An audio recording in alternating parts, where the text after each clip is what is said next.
Baie welkom by hierdie uitsending. Ek is Joseph Francois Oberholzer van die Ministry of Reconciliation in Suid-Afrika, gevestig in Villiersdorp, die pragtige Weskaap. Prys die Here daarvoor. Ons is besig met 'n studie deur te kyk na die boeke van die Bybel. Ons het verlede week die eerste gedeelte van Hooglied behandel. Ons het daar gekyk na die titel, die Hooglied van Salomo en wat die tema is en die beelde wat gebruik word in Hooglied. Dat dit 'n ware verhaal is en dat dit ook die verhaal is van Jesus en sy bruid. Hooglied lig dit ook uit dat daar groepe in die mensesee is. Eerstens, die klein groepie, die ateïste. Die tweede groep is die groot massa mense wat weet en bely dat daar 'n God is, maar hom op 'n afstand hou.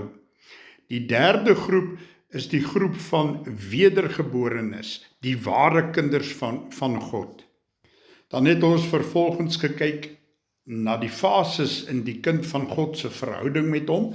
Eerstens, die baba fase. Dan is daar ook die volgende 3 fases, naamlik kinders, jongmanne en vaders. Hier gaan ons dan aan met die res van Hooglied. En ons begin met die bruidegom-bruidfase, of dan belewenisse. Maar in elke meisie se lewe kom die tyd dat sy die begeerte het na 'n bruidegom.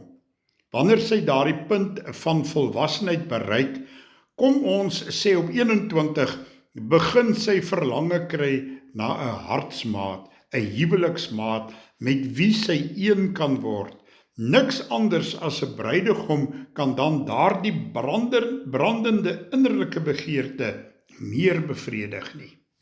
Hooglied beeld hierdie veel latere fases in die lewe van die kind van God uit. Die geestelike baba stadium is verby, so ook die kleuter, jeug en vroeë volwasse stadium.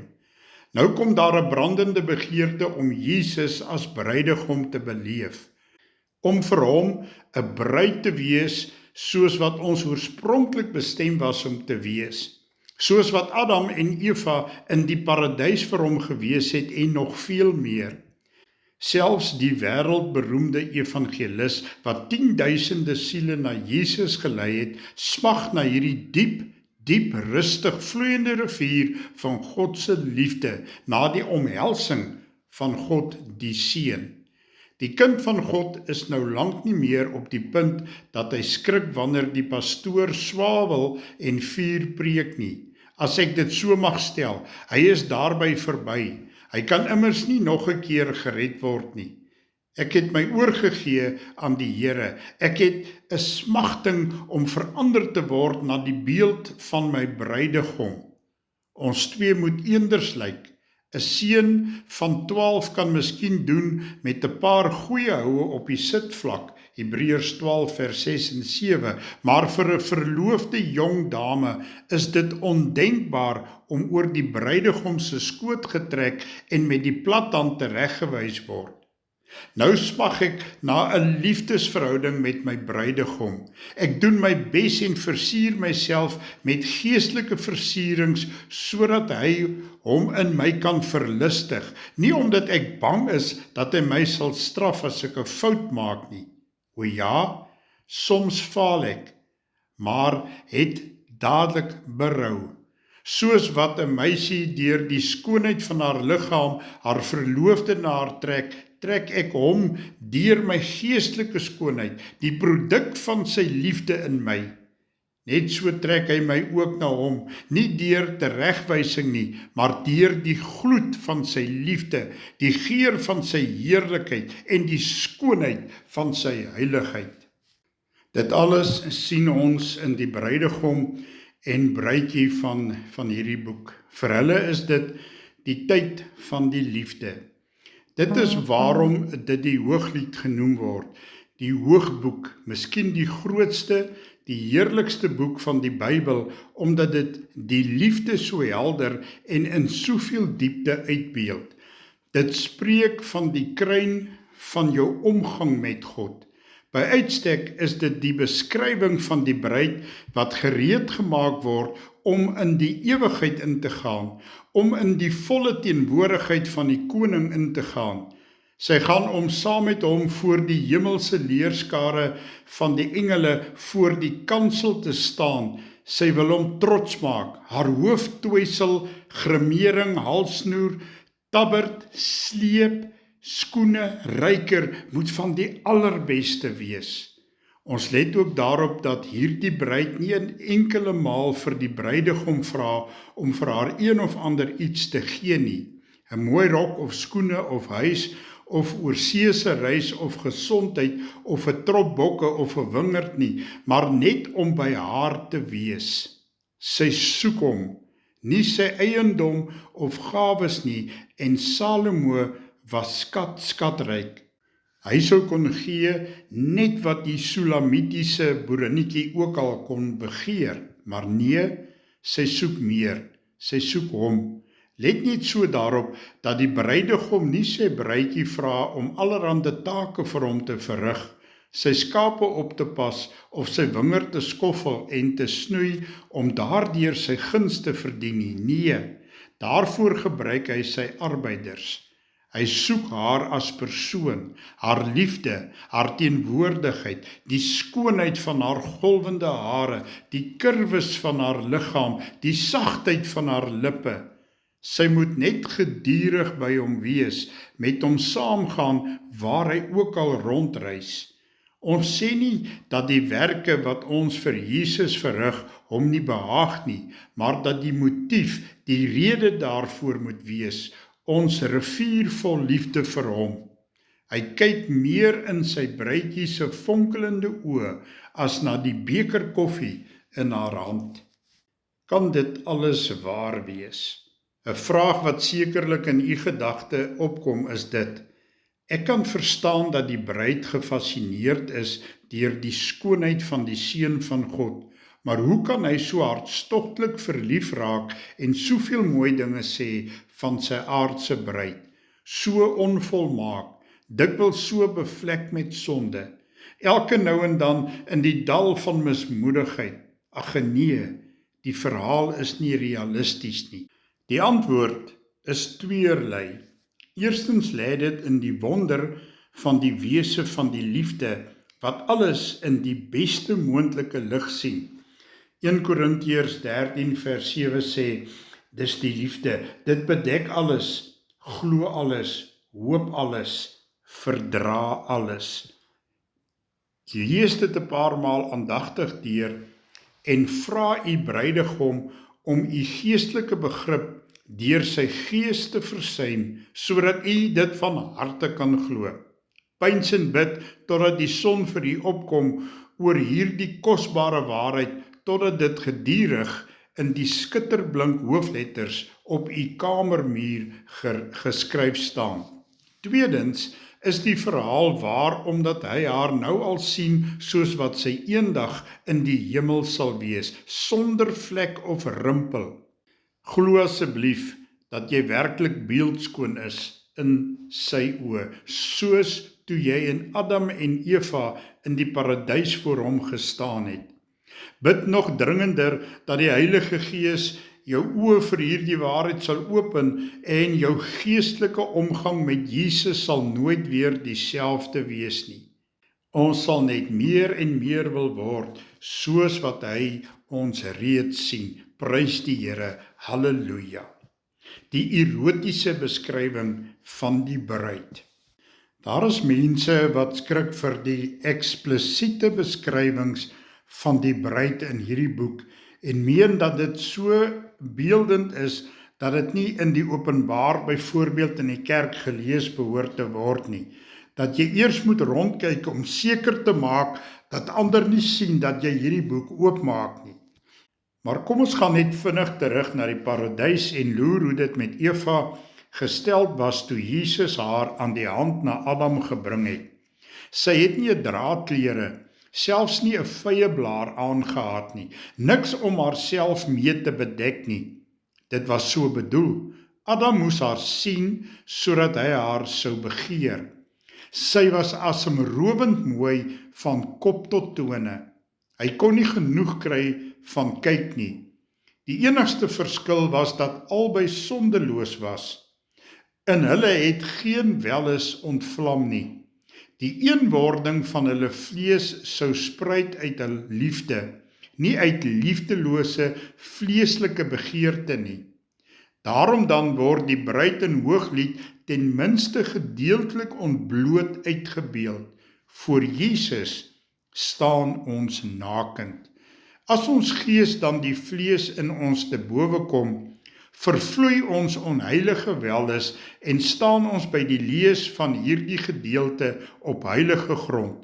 Kyk ons na alles om ons deur die bril van reine liefde en word ons innerlik verkook. Kan jy dink dat dit moontlik is dat hy smag om tyd met jou deur te bring? Kan jy dink dat dit vir die Here lekker is om geestelik met jou te verkeer?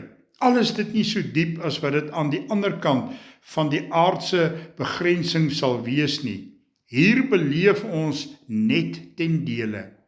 Hier verbleek ons verhouding soms wanneer ek as bruid van hom af wegdwaal. Nogtans is daar ook tye van hartstochtelike oorvloed. My boetie en sussie in die Here, daar is talle groot manne en vroue van God wat al gepraat en geskryf het oor die wonder van so 'n omgang met God, so 'n geestelike vereniging met die bruidegom. Hierdie verlovingservaring kan egter in woorde nie na reg beskryf word nie. Dit kan slegs beleef word. En glo my, hierdie verhouding is vir elkeen beskore. So 'n bruidegom-bruidverhouding met God die Seun is nie net vir enkele besondere manne en vroue van God beskore nie.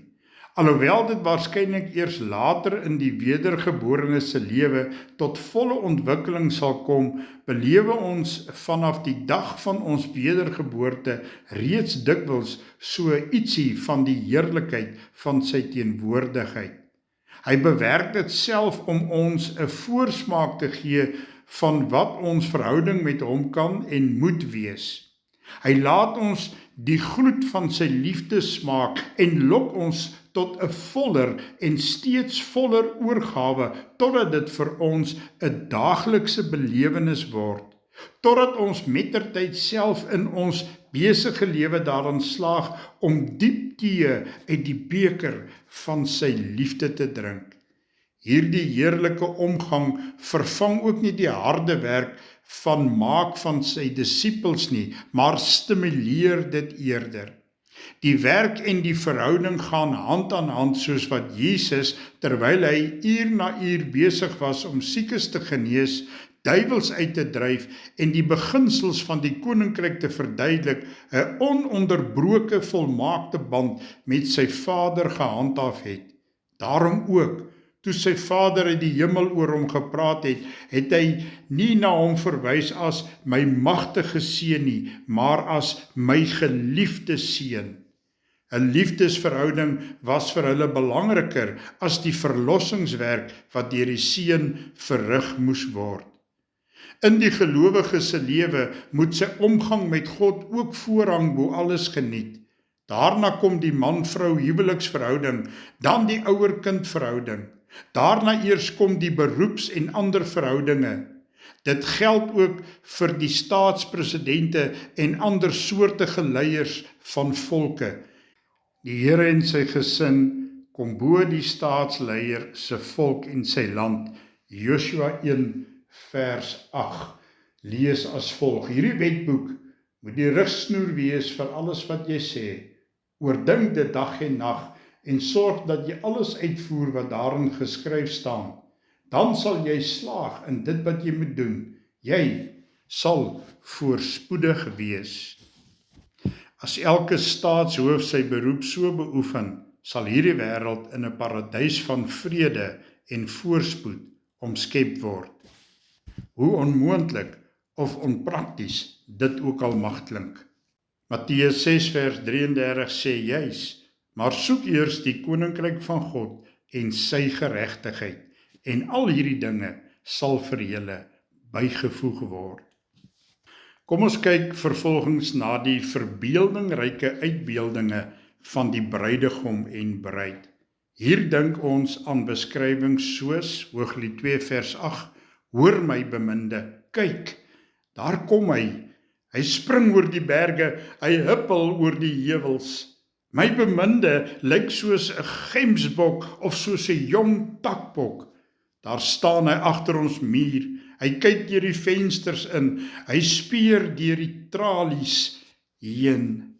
Hooglied 4 vers 2, u tande is soos 'n kudde pasgeskeurde skape, wat van die drinkplek opkom, wat almal tweelinge het, en geen een onder hulle is sonder lam nie.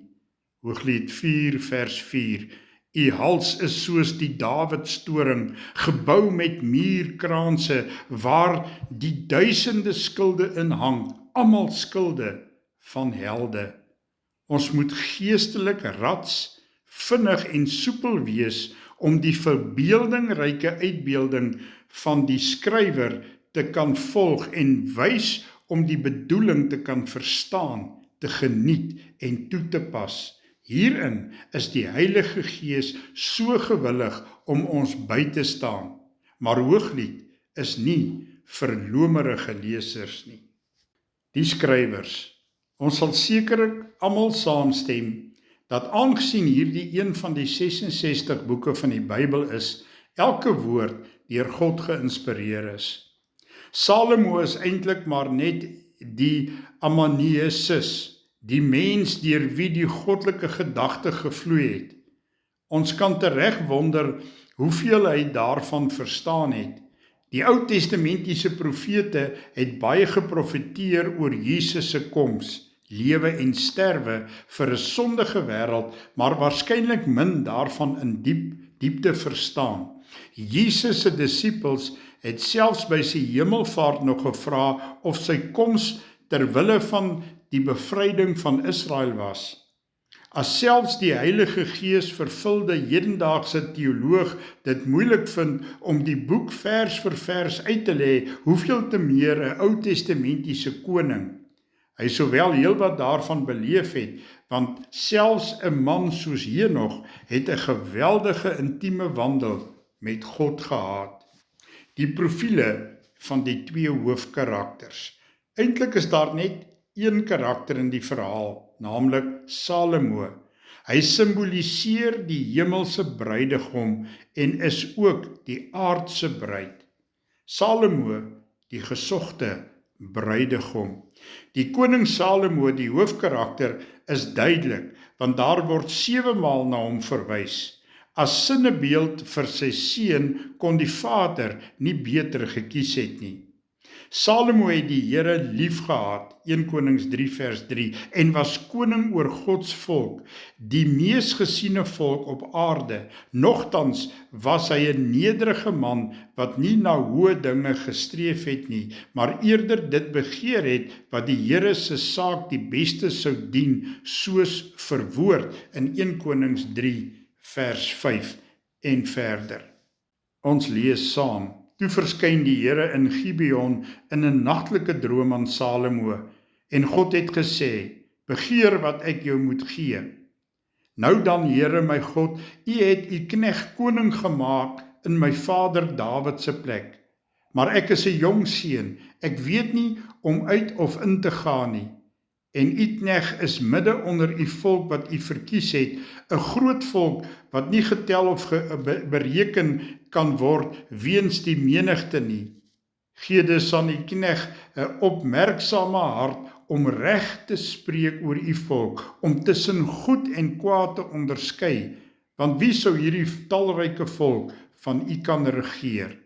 Vers 10. En dit was goed in die oë van die Here dat Salomo dit begeer het. En God het vir hom gesê, omdat jy hierdie versoek gedoen het en nie vir jou 'n lang lewe begeer het en nie vir jou rykdom begeer en nie die lewe van jou vyande begeer het nie, maar vir jou verstand begeer het om regsake te verhoor, so doen ek dan volgens jou woord. Kyk, ek gee jou 'n wyse en verstandige hart, sodat een soos jy voor jou nie gewees het en een soos jy na jou nie sal opkom nie. Ja, selfs wat jy nie begeer het nie, sal ek jou gee, rykdom sowel as eer, sodat onder die konings niemand soos jy sal wees al jou dae nie. Wat 'n geseënde man, wat 'n waardige persoon om die rol van die prins van die heelal te vertolk. Sy grootheid waarmee God hom toegeseën het, was soos volg. 1 Konings 4, ons lees vanaf vers 20. Juda en Israel was talryk soos die sand wat aan die seestrand in menigte. Hulle het geëet en gedrink en was bly. Verder was Salomo heerser oor al die koninkryke van die Eufraat af tot by die land van die Filistyne en tot by die grens van Egipte. Hulle het belasting aangebring en Salomo gedien al die dae van sy lewe. En Salomo se voedsel vir een dag was 30 kor fynmeel en 60 kor meel, 10 vetgemaakte beeste en 20 velbeeste en 100 stuk kleinvee, behalwe die takbokke en gemsbokke en gestippelde takbokke en vetgemaakte gaanse. Vers 24. Want hy het geheers oor alles wes van die Eufraat, van Tifsag af tot by Gaza, oor al die konings wes van die Eufraat en vrede gehad aan alle kante rondom, sodat Juda en Israel veilig gewoon het, elkeen onder sy eie wingerdstok en onder sy vyeboom, van Dan tot Berseba, al die dae van Salomo. Vers 26. Verder het Salomo 40.000 krippe gehad vir sy trekperde en 12.000 ryperde.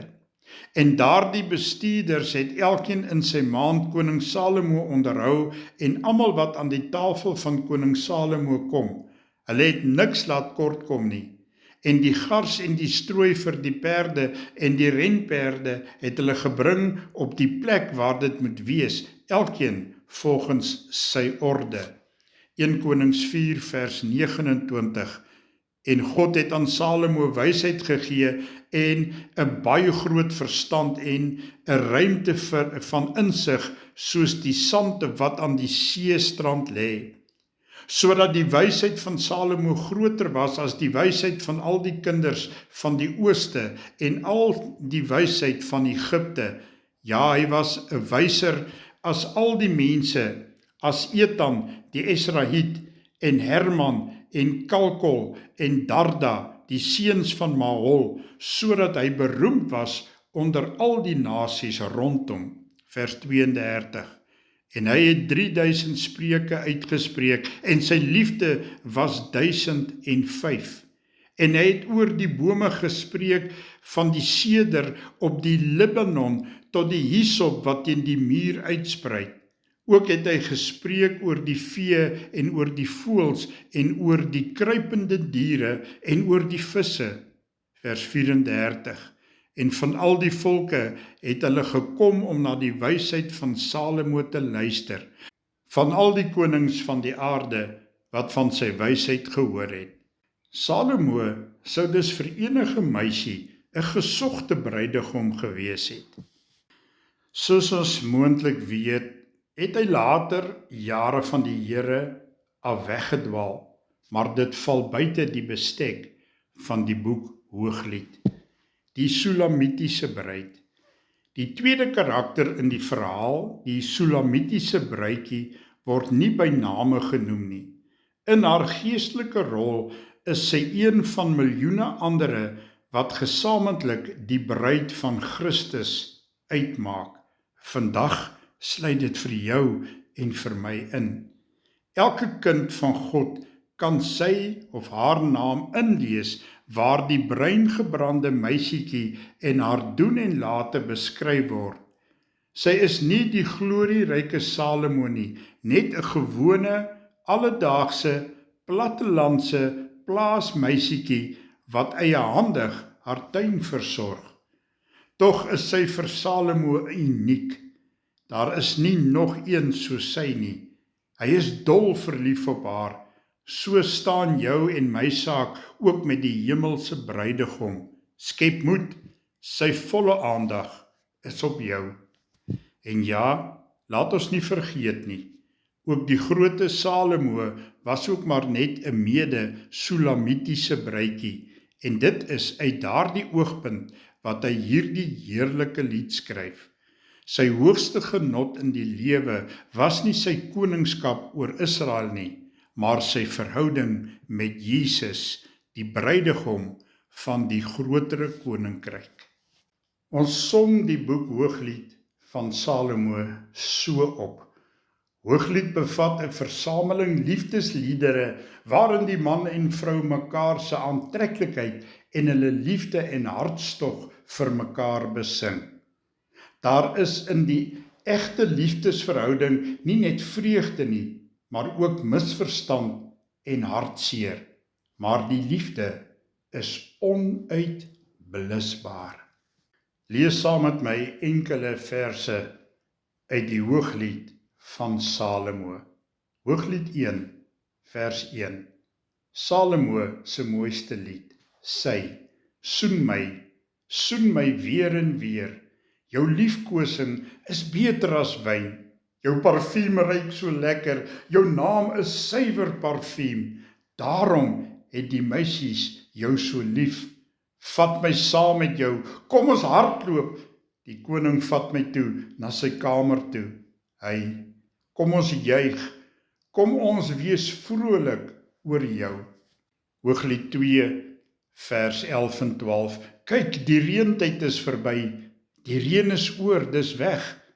Daar is bloeisels in die veld, dit het tyd geword om te sing.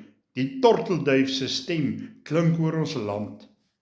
Hoofstuk 4 vers 9, hoor hier, jy het my hart gesteel, my beminde bruid. Jy het my hart gesteel met een kyk van jou oë, met een skakel in die ketting om jou hals. Ek hou van jou liefkosings, my beminde bruid. Jou liefkosings is beter as wyn, jou parfuum ruik lekkerder as al die lekker ryk kruie. Jou lippe proe soos heuningstroop, my bruid, jou tong soos heuning en dikmelk, en jou klere ryk soos die Libanon. Hoofstuk 4 vers 16. Word wakker noordewind, kom suidewind, waai deur my tuin, versprei sy geur. Die man wat ek lief het, kom na sy tuin toe, hy gaan die keurige vrugte daarvan eet. Hoofstuk 5, ek het na my tuin toe gekom, my beminde bruid. Ek pluk my mirre, my lekker ryk kruie. Ek eet my lekker vars heuning, ek drink my wyn en my melk. Eet vriende, drink, word dronk van die liefde. Hoofstuk 6 vers 3. Ek behoort aan die man wat ek lief het, en die man wat ek lief het is myne, hy wat sy skape tussen die lelies laat wei. Hoofstuk 8 vers 11 tot 14. Salomo het 'n wingerd gehad in Baal-Hamon. Hy het die wingerd aan wagte toevertrou. Iemand sou vir die opbrengs goed 11.000 gram silwer wou gee. My wingerd is myne alleen. Hou maar die silwer, Salomo, en sit daar 2000 gram by vir die wat die opbrengs bewaak. Jy wat in sy tuin woon en na wie se stem jou vriende luister, laat my jou stem hoor, sy.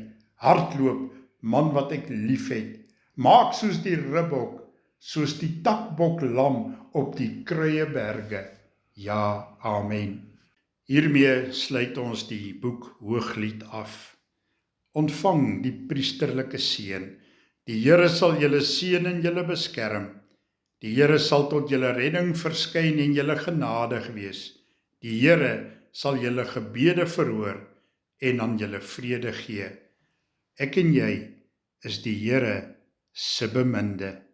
So sê Hooglied, so is dit die waarheid. Tot volgende keer.